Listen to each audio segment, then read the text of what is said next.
Hey guys, it's Veronica. Welcome back to my channel. So as promised in one of my earlier videos, I thought I'd hop on here and talk about some of the things that we did to boost our savings rate and grow our down payment to purchase our first property. So I've sort of just compiled a list of like top 10 things that you can start doing today to start growing your savings.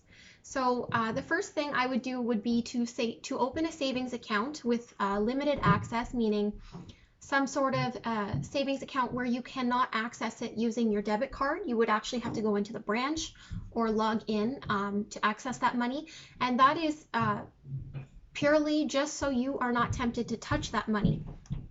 You need a safe place where you can put all the money that you've saved without risk of dipping into it and having it, dwindle back down to zero. So second thing would be to pay yourself first. So go over your monthly budget and look at where you're spending your money. What I find helpful for us is we have our credit statements printed off and sent to us to our home. And I'll take like 6 different highlighter colors. And for eating out, I'll do purple. For groceries, I'll do yellow. For gas, I'll do green. For shopping, I'll do, and that way you have a good idea of what you're actually spending your money on.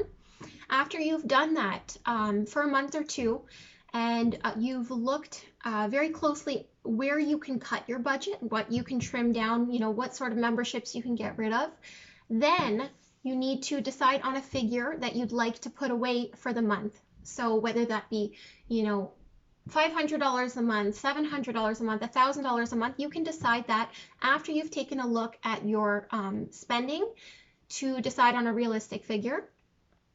The third thing that we did to really help us save our money and grow our down payment was to basically meal plan and cut out any eating out for, in the short term. We use apps like Flip or Checkout 51 if you're a Canadian viewer. Flip, it has all of the local brochures for all the grocery stores, all kind of e-loaded. They're all onto the app, so you can take a look where all the sales are. And honestly, most grocery stores now, they're price matching, so you can actually just go to your favorite grocery store, kind of check mark all the items you'd like to price match. So that way you're not jumping around to 5 different grocery stores. You can do it all sort of in the same place. The second app that I mentioned is actually called Checkout 51. It is a grocery app where after you upload your receipts, and as long as you have items that are eligible, you basically check off those items and they'll send you money back for that. I think I've gotten up to $60 back in the time that I've used it. So it's, it's a good little extra thing you can do to save some money. Furthermore, I'd like to say that you should sort of decide what you'd like to eat for the week based on the sales. So you use your Flip app, take a look at what is on good price or clearance, and sort of plan your meals for the week around that. Now what's important is once you actually buy your groceries to actually prep that food and have it ready. Consider yourself like a meal prepping company, like have the food ready in your fridge. So you just have to microwave it or just grab and go, because if you don't do that, you're just going to let it go bad. And all the money you've saved using the price matching and, Checkout 51 is kind of useless because you end up throwing your food in the garbage. So you need to make sure that you're actually prepping that food and you're eating that food, because it also helps cut down on cravings on eating out. If you love eating Chipotle, burrito bowls, buy yourself some nice stuff to make some burrito bowls at home. So that way when you're having that craving, you literally just go to your fridge instead of, ordering Uber Eats or whatever, where you end up spending so much more money. The fourth thing we did while we were saving for our down payment is we did not cut out our social life. We still always went out with our friends whenever they took us up on that. What we would do though is we would, if it was a sort of drinking occasion, we would have a drink or two at home before we went out. If it was a dinner type of thing, we would eat a snack before we went out, so that by the time you get to the restaurant and you're ready to order your food, you're not like absolutely starving, where you end up ordering way too much food. And so that way you can sort of still get that socialization with your friends, but you're only ordering a drink or 2 drinks and an appetizer, as opposed to like a full course meal. You're spending like $100 doing that, right?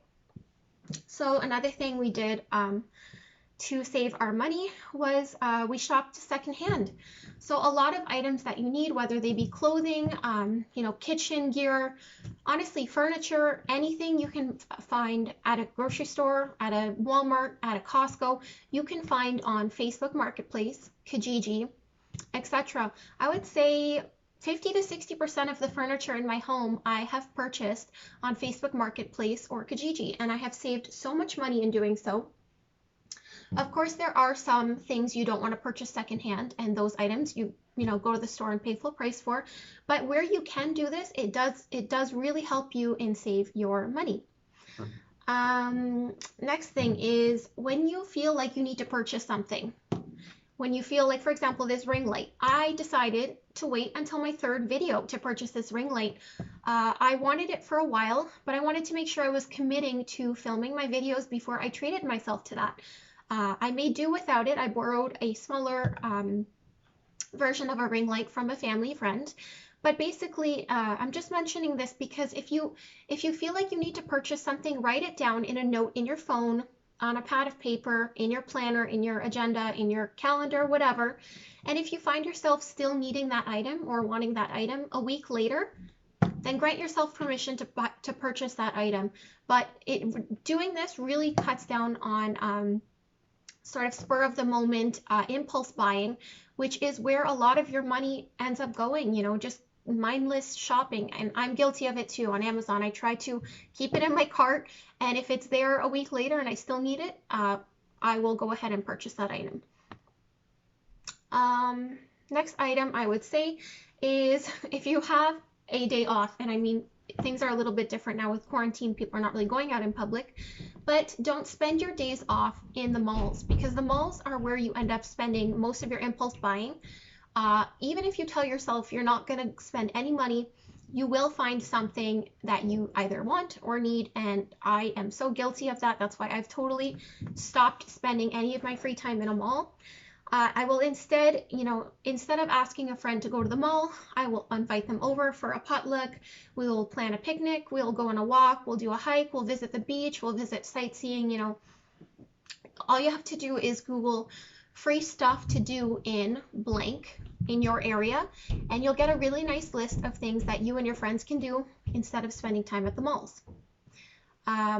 Next thing I would say is if you can at all avoid buying a car, if you can get to and from work without a car, please consider this an option.